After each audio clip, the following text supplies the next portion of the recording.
The dusty wind carried the faint cry of a lonesome crow as the evening sun bled into the horizon, setting the sky ablaze with colors of amber and crimson.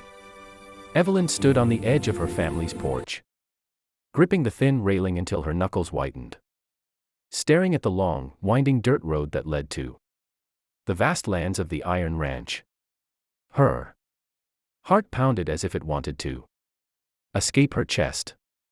In her hand lay a folded piece of paper, a contract, a promise, a lifeline. Her family's land had been swallowed by debt, the farm falling apart under the weight of unpaid loans.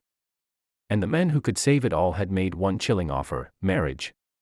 He was known far and wide as the Iron Rancher, a man of few words, of unshakable resolve, and a face carved in stone.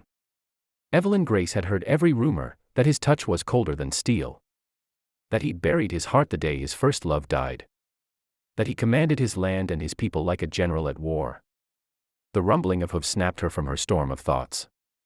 The sound grew louder, steadier, not the light gallop of farm horses, but the commanding rhythm of a man who rode like he owned the earth itself. And soon, from the swirling golden dust, appeared the black stallion and the men upon it, Landon Cole. Tall, broad-shouldered, dressed in a long dark duster that fluttered behind him like a shadow. He sat straight-backed on his horse, hat tilted low, hiding eyes that had seen too much of life and not enough of kindness.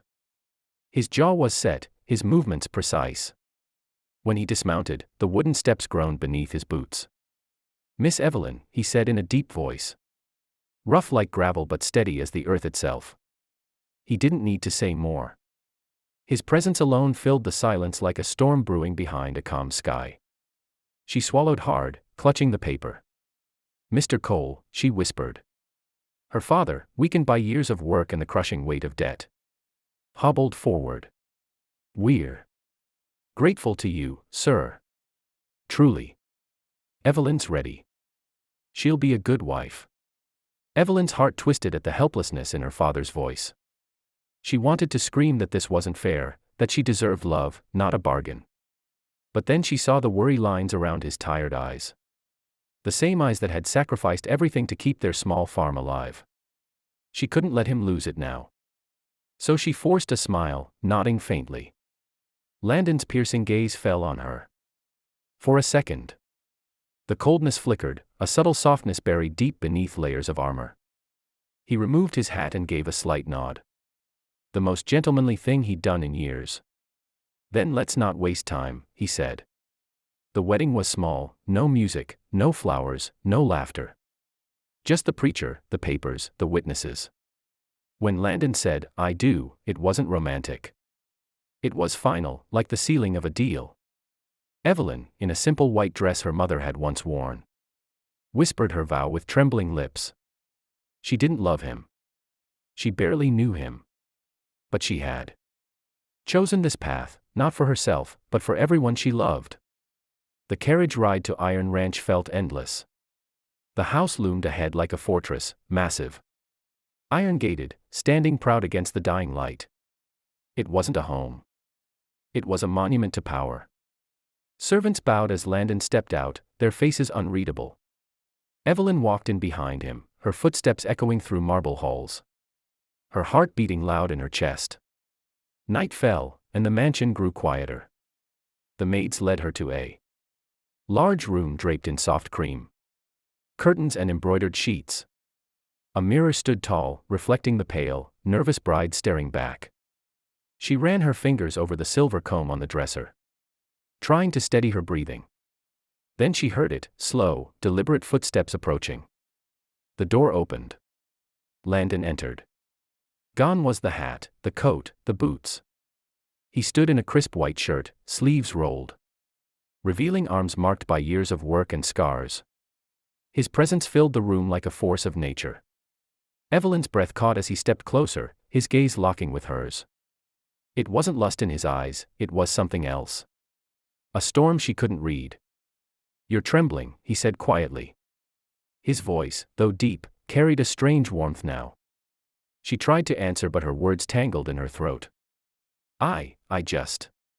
He lifted a hand slowly, not to claim, but to touch the edge of her cheek, feather-light. Careful, as if she was something fragile. She gasped softly. The world around her stilled. She had expected roughness, a cold transaction. But his touch was warm. Human. Real. "I won't hurt you, Evelyn," he said, his voice steady, almost gentle. "I didn't marry you to break you. I married you to save something worth saving, your land, your family. But tonight, I won't take anything you're not willing to give." His words hit her harder than any embrace could. Her breath grew uneven, her heart tightening with a mix of fear, relief, and something unfamiliar. She whispered, "Why me?" For the first time, his iron mask cracked. "Because once someone saved me when I was losing everything. I couldn't return the favor then. But I can now. And because," he paused, eyes softening, "I saw the fire in your eyes the day you came to my gate. You didn't beg. You stood tall. I respect that." Evelyn's tears slipped down before she could stop them. No man had ever spoken to her like that, not like she was weak, but like she mattered. He stepped back, giving her space, as if proving his words. But something had shifted between them. She wasn't standing before a cold, iron-hearted stranger anymore. She was standing before a man who had been broken, who wore armor to survive. And for the first time that night, she didn't feel trapped. She felt seen. She walked toward him, her bare feet brushing against the rug. Her hand trembled as she placed it on his chest. The fabric of his shirt was soft against her fingertips. But beneath it was the hard thud of a steady, strong heart. Landon inhaled sharply at her touch, but didn't move. "You scare me," she whispered. He let out a quiet breath. "I scare myself, sometimes." And then, slowly, his hand found hers, curling around it with surprising tenderness. "But I'll never be your enemy, Evelyn." The night unfolded in silence, not with passion, but with quiet, aching honesty. He didn't touch her like a man claiming a bride. He held her like a promise. He told her about the fire that had taken his parents. The betrayal that had hardened him, the love he'd lost. She listened, tears falling. Realizing that beneath the iron was a man made of pain and resilience. She told him about her family, the nights she'd gone hungry to feed her siblings. The way her father's hands shook after too many years of hard work. Their pain echoed in the same hollow places of their hearts. And slowly, walls began to crack. By midnight, Evelyn sat beside him on the edge of the grand bed. Their hands still joined, their silence speaking louder than words. When he leaned in, slow, deliberate, she didn't flinch. She closed her eyes. And his lips brushed hers like a whisper. Soft. Careful. Not iron. But warmth. Her breath caught. Not because of fear, but because the men she had feared had just given her the one thing she never expected, choice.